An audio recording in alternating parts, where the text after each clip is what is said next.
Good morning.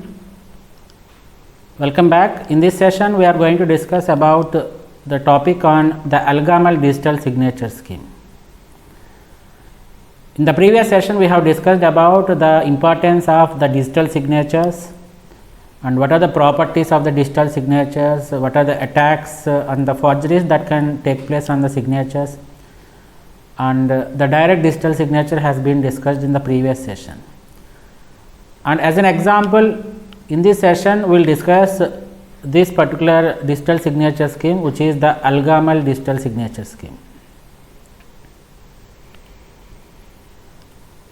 As I told in the earlier session that the digital signature scheme requires the private key and the public key of the sender. We know that any communication involves two parties. Party A, let us call him as the sender, and another party we call him as B, and he is the receiver. Whenever you want to use the concept of digital signatures, as I told that the sender has to take the responsibility of generating his private key and the public key, and the content has to be signed by making use of the private key of the sender, and it will be attached with the message which is sent to the receiver, and at the receiver side the receiver will make use of the public key of the sender to verify it. So in today's session we will discuss how we are going to generate this digital signature at the sender side and how we are going to verify it at the receiver end. We will go through the concept of generating the digital signature, and then how we are going to verify it. We have a lot of formulas that we need to remember, and we will try to wrap up the session with one example. So there are basically two steps that are involved in digital signatures. The first one is the generation of the digital signature,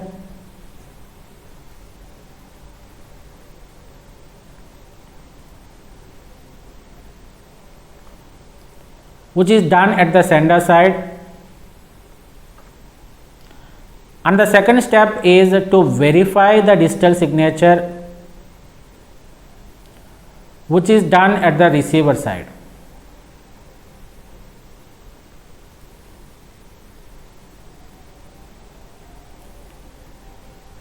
For the generation of digital signatures, as I told that the sender has to prepare or he has to generate the public and private keys. So a sub step exists for this first step. This is the first step and this is second step. So there is a sub step in the generation of the digital signature where the sender has to generate the public and private keys.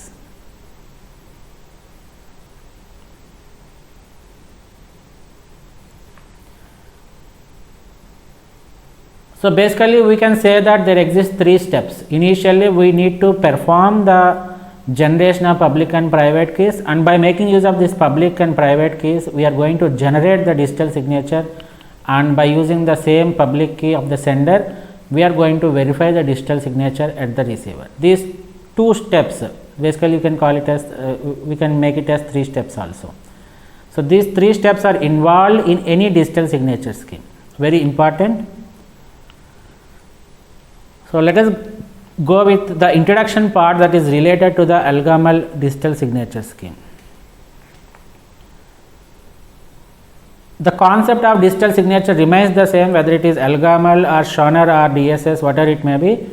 The point you have to remember here is the digital signature concept makes use of the private key for encryption and the public key of the sender for the decryption. In the similar manner, the Algol signature scheme, it involves the use of the private key for encryption and the public key for decryption. Before going to the various methods or the formulas that are involved in generating this digital signature, we need to have an idea, or we need to remember two important elements. Let us call it as the global elements. The global elements of the digital signature, there exist two global elements. The first one is named as the Q and the second one is called as alpha, where Q is nothing but a prime number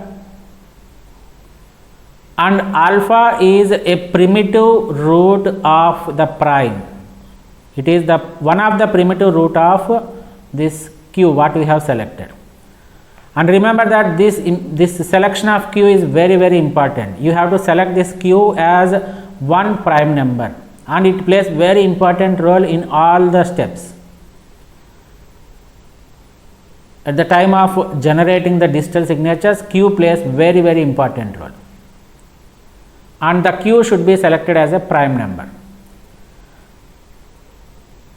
Coming to this alpha, we are calling it as the primitive root of Q. The calculation of primitive root is a very big process which we are not bothered about at this particular point of time. We just remember that alpha is nothing but one of the primitive root of Q. So by this you can understand that Q has many number of primitive roots,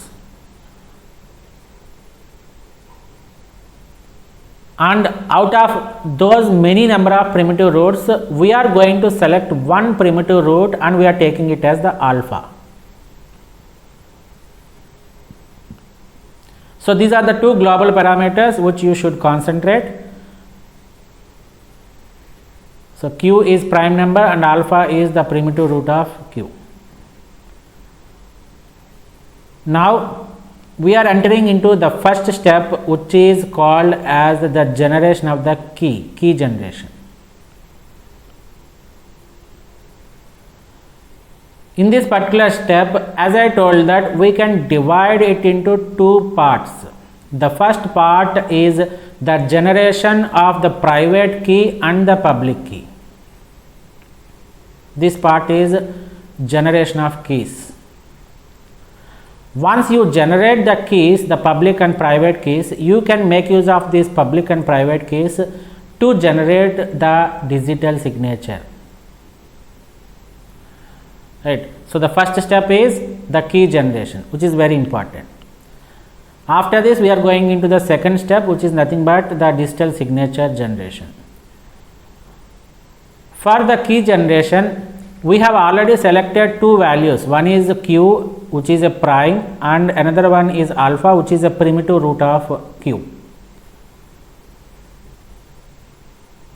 The first step in the key generation is you have to select one random number,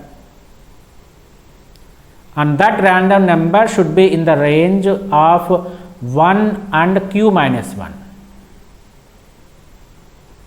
We will discuss it with an example also, but you just understand the steps that are involved in the key generation. So in between this range 1 and Q minus 1, you select any random number and that you name it as XA, X subscript A. This is treated as the private key. So this private key should be known only to the sender only to the sender. And once you have this private key X subscript A in your hand, the second step is you have to generate the public key, and the generation of public key is based on the private key. So you will be using the private key for generation of public key. This is the important part. So we need to compute Y subscript A. This is a part of the public key. By using the formula alpha X subscript A, alpha power X subscript A modulo operated on Q. We know the value of alpha, which is a primitive root.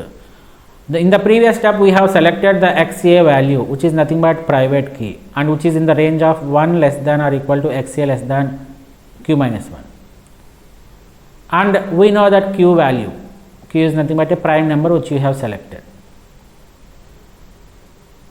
After creation of this y subscript a, the A's private key is X subscript a and A's public key is treated as having three components.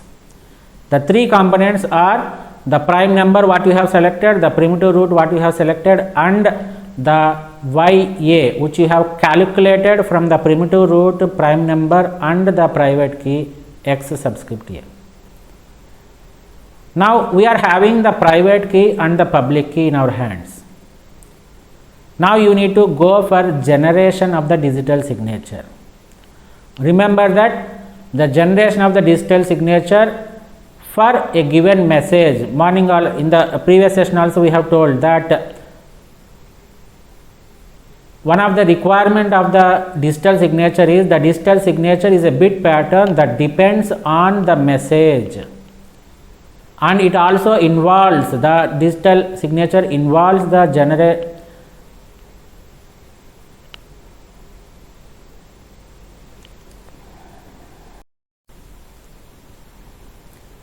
So one of the requirement for the generation of digital key is that digital signature is that the digital signature should be based on the message M, and it should be based on the some of the private information related to the sender. So to proceed for the next step, that is the digital signature generation, to sign the message M, user, that means the sender, always remember that there are two parties here, one is A and another one is B. He is sender and B is called the receiver. So A wants to put his signature on the message M. For this what A has to do is, he has to first compute the hash value which is denoted by small m. This small m, which is nothing but the hash value, is obtained by applying the hash function on the message capital M. And remember that whatever hash value that is generated or whatever hash value you have selected, that is M, it is an integer in the range of 0 less than or equal to in the range of 0 and q minus 1.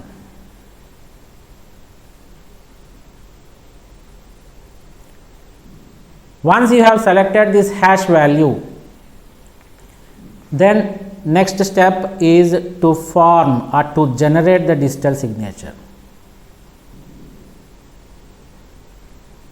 In the formation of the digital signature, the first step is you need to select a random value k which is in the range of 1 comma q minus 1. See the variation of ranges. Here for selection of this m, which is nothing but the hash value, the hash value should range in between 0 and q minus 1 inclusive. Whereas for the random key generations, for the private key you need to select a random number which is in the range of 1 and q minus 1 exclusive. Similarly, in the formation of digital signature, in step 1, A has to select a random number k which is in the range of 1 comma q minus 1 inclusive, and you should select that k value in such a way that the k and q, the k value and the q minus 1 value are relatively prime to each other. We know the concept of relative primitivity. So whenever you want to have two numbers as relative prime, the GCD of those two numbers should be equal to 1. So you randomly select a value k from this 1 and q minus 1. You find the value of GCD of k comma q minus 1. If it is 1, then you can select that particular value of k. You cannot select any value as k. That the particular condition that the k value that you have selected should be relatively prime to q minus 1. That formula or that condition has to be satisfied for selection of k. Once you have selected the k by satisfying this condition, that is GCD of k comma q minus 1 is equal to 1, you compute S1, very important. You compute one value which is called as S subscript 1, which is given by the formula alpha power k mod q. I know the value of alpha, which is nothing but a primitive root. I know the value of k, which is randomly selected in the first step in between the range of 1 comma q minus 1 inclusive, and GCD of k comma q minus 1 is equal to 1 is satisfied, and you apply the modulo operation with respect to q. That is treated as a value called S1. Now the second step is to compute the value of k inverse. To compute the value of k inverse, you can apply this formula, that is k inverse of modulo operated on q minus 1. So there are a lot of logarithmics and exponentiation problems that are involved in this calculation of the digital signature. So you should be very familiar with the exponentiation mathematics, which we have discussed in the earlier sessions.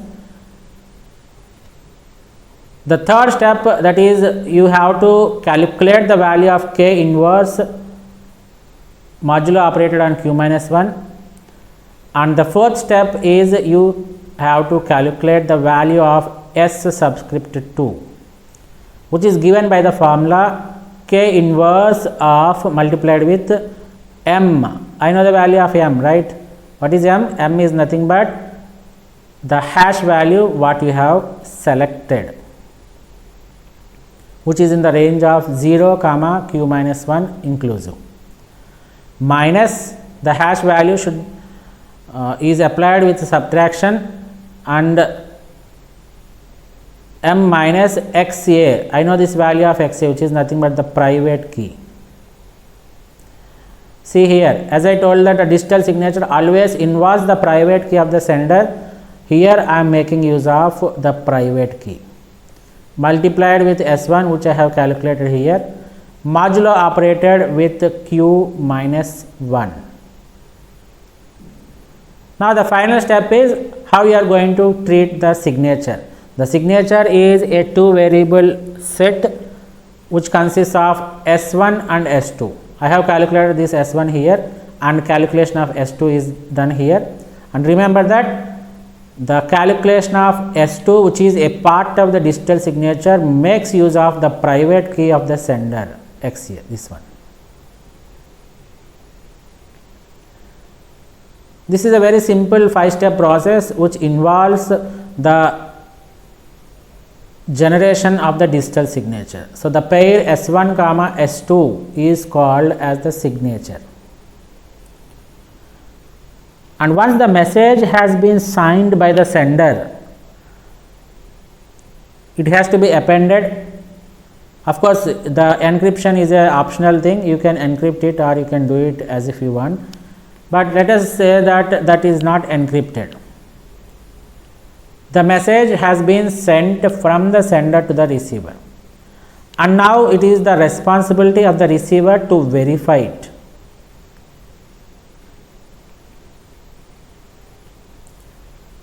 In order to verify at the receiver end, the receiver has to compute two values, that is V1 and V2, verification 1 and verification 2, where V1 is calculated by using the formula alpha power m mod q, where alpha is the primitive root.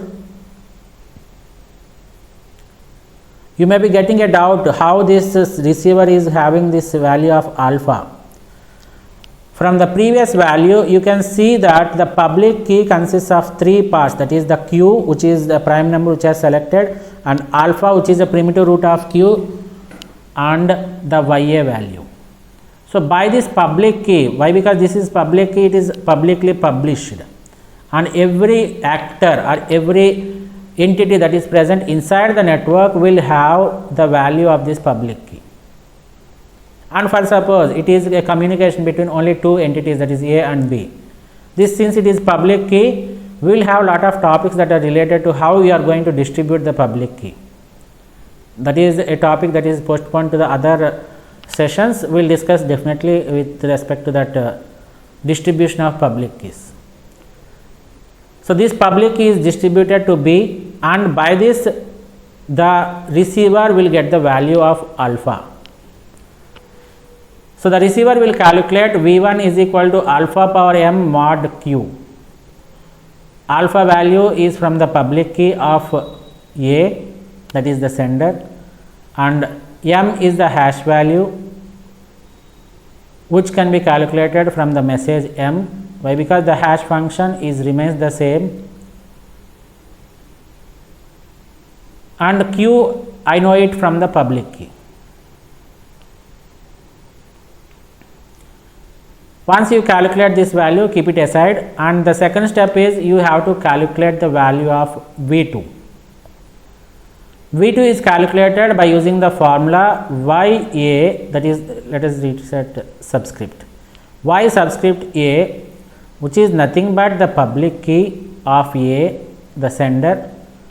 So, by this you can understand that the verification process at the receiver end involves the public key of the sender. Y subscript A power S1 into S1 power S2 modulo operated on Q. I know this value from the public key. I know the value of S1 and S2 which are received in the message. Why? Because it is a signature, right? And I know the value of Q from the public key. Once you have calculated this V1 and V2, you compare the values of V1 and V2. If V1 is equal to V2, then the signature is valid. If V1 is not equal to V2, then the signatures are not matching. This is how the algorithm digital signature scheme will work. It consists of 3 steps. Initially, the sender has to generate his private key and public key.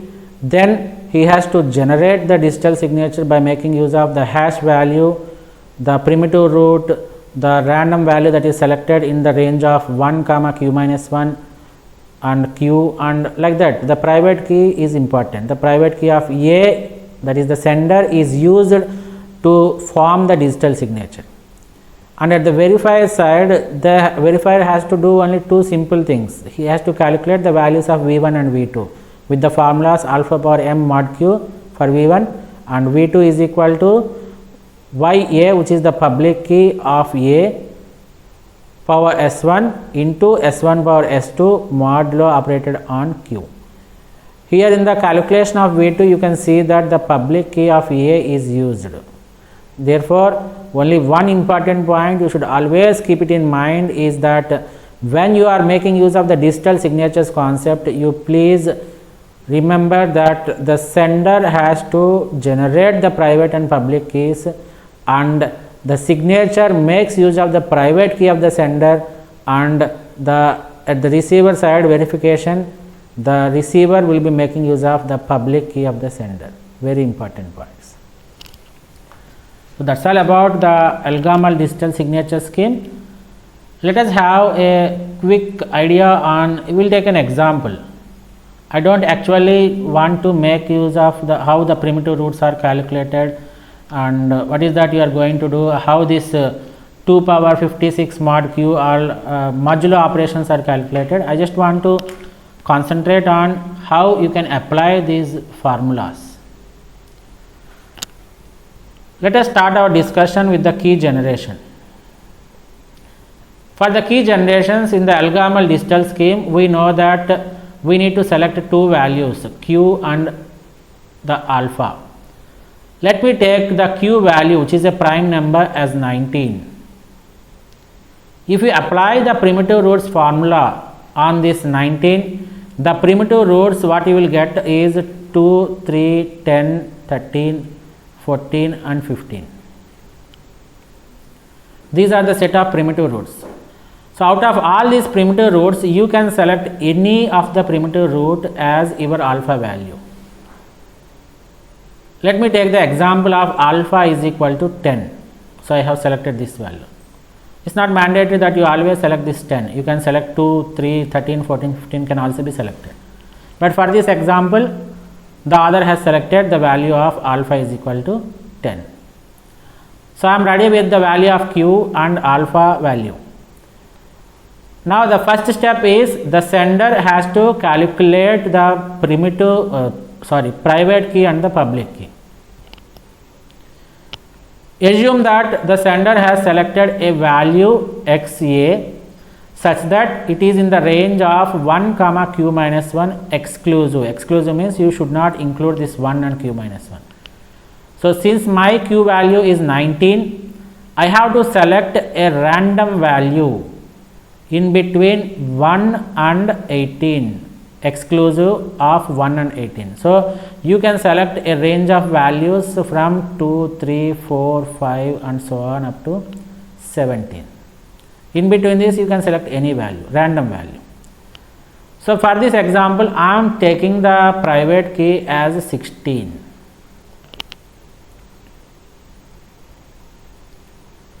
Once you have selected the value of xa, you calculate the ya. Ya is calculated by making use of this formula alpha power xa mod q. So what is the value of alpha I have? It is 10. 10 power xa is 16. Mod q is nothing but 19. So 10 power 16 mod 19.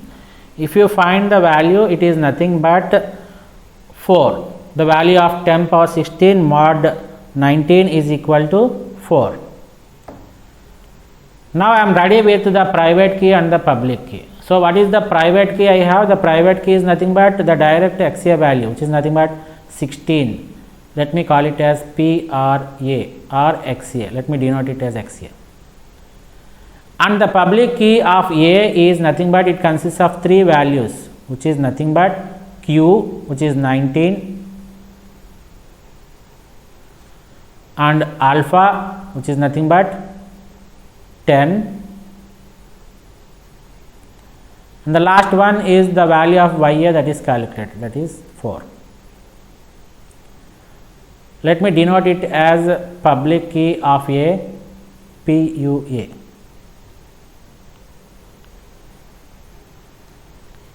Right. So I am done with this private key and public key. Now I have to go for the generation of the digital signatures. Before going for the generation of digital signatures, you have to select a hash value within the range of 0 and q minus 1. So I have to select a random value small m from the range 0 to q minus 1 is 19 minus 1, which is 18. I can take any value between this 0 and 18. Let me select the hash value as 14. The other has selected the value of 14. Okay. Now it is the time to generate the digital signatures. For generation of digital signatures, the sender A has to select a value of k in between 1 and q minus 1, that is 19 minus 1, it is 18. Let me select the value of k is equal to 5.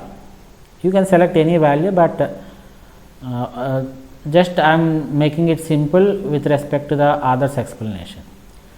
And the selection of 5 should be such that the 5 and the q minus 1 should be relatively prime.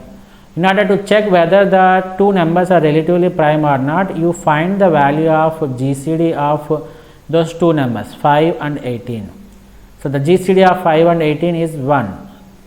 If the GCD of two numbers is 1, it is they are relatively prime. So 5 can be selected. You may have a doubt. For example, I take the value of 6. You find the value GCD of 6 and 18. This is not equal to 1. Therefore, they are not relatively prime. Therefore, you cannot select 6 as k value. You should be very careful that k value should be chosen such that it forms the relative prime relationship with q minus 1. So my k value is 5. Now I compute S1. S1 is given by alpha power k. Alpha is 10. Power k is 5. Mod q. Q is 19. So what is 10 power 5 mod 19? It is nothing but 3. The S1 value what I got is 3. And now I need to calculate the value of K inverse.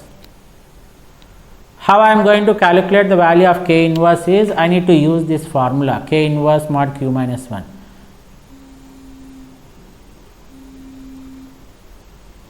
So K inverse Q minus 1 mod Q minus 1 is 5 inverse mod Q is 18, Q is 19, Q minus 1 is 18. So 5 inverse mod 18, the value is equal to 11. So the K inverse value is 11. Now I have to calculate the value of S2.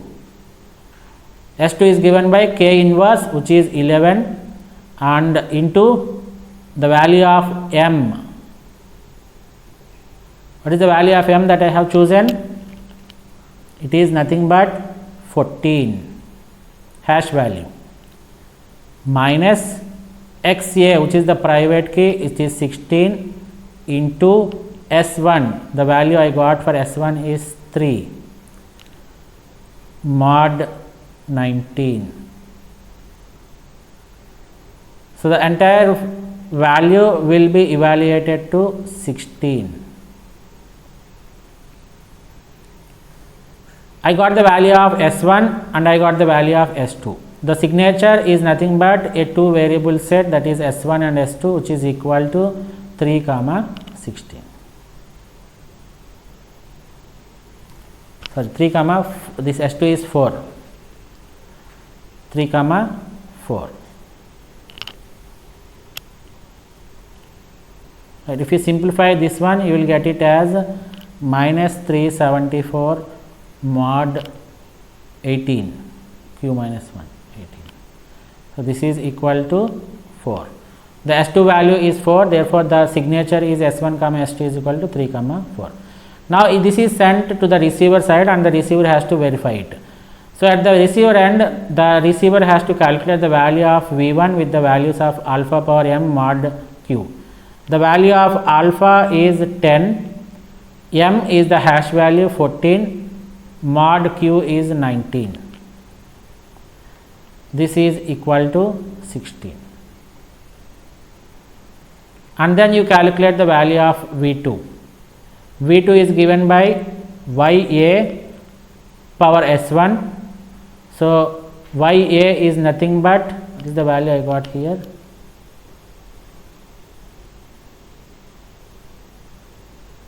YA I got it as 4, this point.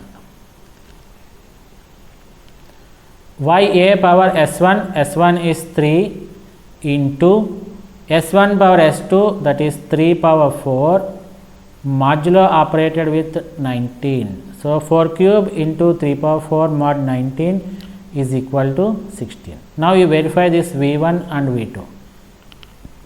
Both are same. Therefore, it is a valid signature. The signature is valid. If the V1 and V2 values are different, then the signature is not valid. This is what we have discussed in today's session. We have started our discussion on the digital Elgamal digital signature scheme. Every digital signature scheme involves 3 steps. One is the generation of public and private keys. Based upon the public and private keys, we have to generate the digital signatures, and at the receiver side you need to verify the digital signature. These 3 steps has to be explained. So we have started our example with the key generation, where you need to select 2 global elements, that is the Q, and where Q is the prime number and alpha is the primitive root of Q. The key generation means you have to generate the private key and the public key based upon some formulas, and once you have the public and private keys, you have to create the digital signatures, which is a 2 variable set, consists of S1 and S2, which need to be calculated based upon different mathematical formulas, exponential formulas, modulo arithmetic formulas, right? and once you have this S1 and S2, you send it to the receiver, and the receiver has to verify with two variables V1 and V2. So V1 is, if V1 is equal to V2, then the digital signature is valid, and if V1 is not equal to V2, then the digital signature is not valid. So that's all for today's session. Thank you one and all for joining the session.